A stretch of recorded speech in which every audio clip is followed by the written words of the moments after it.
Saham ini baru aja dihukum oleh market. Pada Jumat lalu pada tanggal 29 Juli 2022, saham ini langsung ARB. Perusahaan ini baru merilis laporan keuangan mereka di kuartal 2 2022. Dan untuk pertama kalinya dalam 5 tahun terakhir, ini pertama kalinya perusahaan ini tidak bertumbuh secara year on year.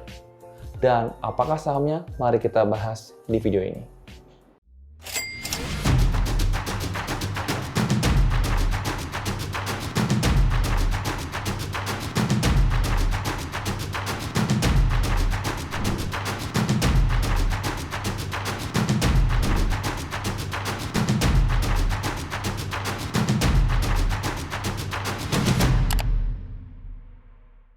Halo, selamat malam. Nama saya Yusuf Arifin Yusuf. Baiklah, yang baru pertama kali main ke channel ini. Di channel ini saya bisa share tentang pasar saham, investasi, properti, maupun seputar tentang bisnis.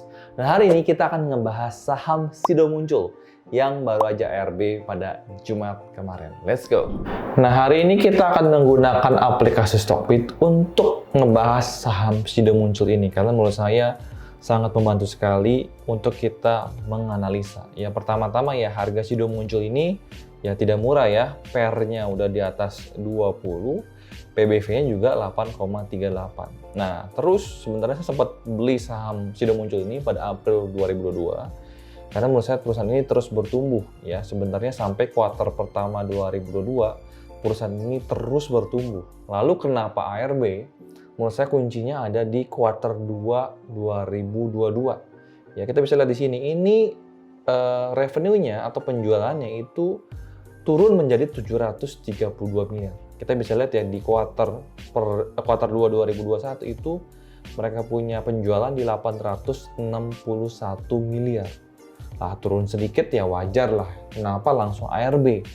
Ya, saya harus tunjukkan kalian ke fitur nama finansial di Stockbit, dan sini kita akan bandingkan spesialis di kuartal 2 ya 2022. Kita bisa lihat ya, ini pendapatannya 732 miliar. Kalau kalian lihat dari 2017 di kuartal 2 itu tidak ada satu tahun pun yang pendapatannya menurun.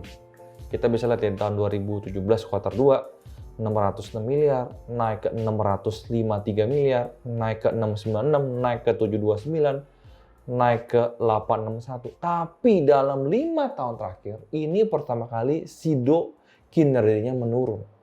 Turun menjadi 732 miliar. Saya aja ya cukup kaget. Kenapa? Karena saat pandemi aja Sido Muncul itu terus bisa menaikkan penjualannya ya. Tahun 2020 kalian bisa lihat ya, saat pandemi itu terus bisa bertumbuh, tapi malahan kali ini ya malah penjualannya turun. Tidak hanya penjualannya turun ya, kita bisa lihat dari segi HPP-nya atau beban pokok penjualannya. Kita bisa lihat di sini ya.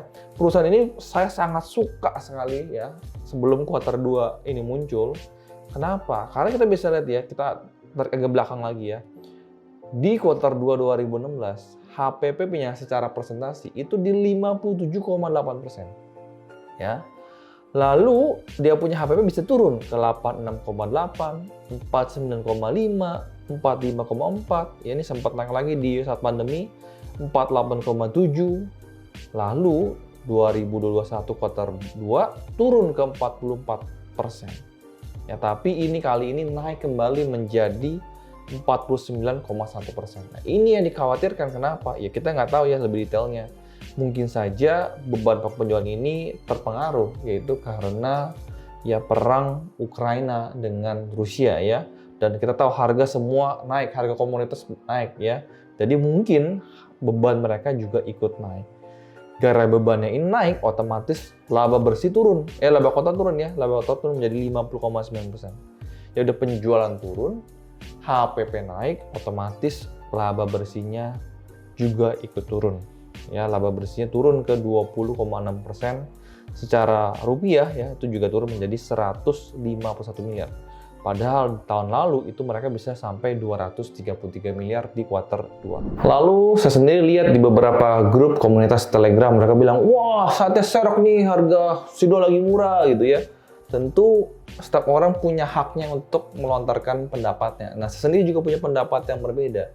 Setelah saya melihat laporan keuangan daripada kuartal 2 2022 di Sido Muncul ini, saya sedikit khawatir karena harga komoditas ini naik bukan 1-2 hari, tapi kan secara jangka panjang menurut saya. Paling tidak di tahun 2022 ini harganya tidak akan turun secara singkat. Ya mungkin ya, apalagi ya kalau misalkan perusahaan tidak bisa menaikkan harga jualnya, nah ini otomatis penjualannya udah turun, HPP-nya naik, ya laba bersih makin kurang. Nah, yang dikhawatirkan itu ada dua, yaitu di Sido Muncul ini. Yaitu pertama adalah penjualannya, kenapa bisa turun?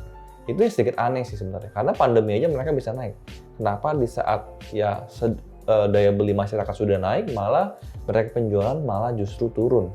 Ya ini jarang sekali yang dialami oleh Sido Muncul, karena tahun-tahun sebelum mereka terus naik. Ya, yang kedua adalah HPP-nya naik. Ini kebalikan banget sama dulu. Ya kenapa? Dulu tuh Sido Muncul sangat luar biasa, itu penjualan naik, HPP turun, makanya laba bersihnya sangat besar. Sekarang kebalikannya, ya penjualan turun, HPP malah naik. Ini yang saya tidak ingin lihat. Nah, kebetulan saya sudah jual saham Sido Muncul saya pada bulan Juli, memang tidak profit terlalu banyak, tapi memang saya mengantisipasi hal ini terjadi. Tapi kebenaran hal ini terjadi, dan sekarang saham Sido Muncul turun. Nah, kalau saya sendiri, saya mulai ya tidak akan melihat saham Sido Muncul ini dulu, kecuali ada perbaikan di kinerja kuartal 3 2022. Tentu ada orang yang punya pendapat beda, mau serok silakan. Tapi itu adalah pendapat saya pribadi. PTW, apabila kalian tertarik dengan baju saya yang berhubungan dengan quote saham, ya kalian bisa main ke Instagram di investi_official. Quote di baju saya ini adalah, "Never invest in a business you cannot understand." Jangan pernah investasi di perusahaan yang kamu tidak ngerti bisnisnya. Nah, kalau saya sendiri sudah ngerti tentang dunia retail, jadi saya sudah ngerti juga tentang saham Sido Muncul. Menurut saya ya ini, saya juga mengalaminya seperti Sido Muncul ya, penjualan mungkin saya masih bisa naik, tapi HPP saya juga ikut naik. Nah, tapi kalau Sido Muncul, dua-duanya ini lagi ya berlawanan ya. Mudah-mudahan saya doakan ya kinerjanya di kuartal 3 2022 bisa menaik. Kalau itu bisa menaik ya menurut saya kita boleh entry kembali, tapi kalau ternyata Q3 2022 malah lebih jelek lagi, ya menurut saya ya saatnya mungkin kita tinggalkan saham Sido Muncul ini. BTW ini adalah pendapat saya pribadi, kalian juga bisa lontarkan pendapat kalian di kolom komentar, kita bisa saling belajar, kita bisa saling sharing, dan silahkan juga main ke Instagram saya di Yusuf Arifin Yusuf. Sampai ketemu di video berikutnya, salam cuan dan bye-bye.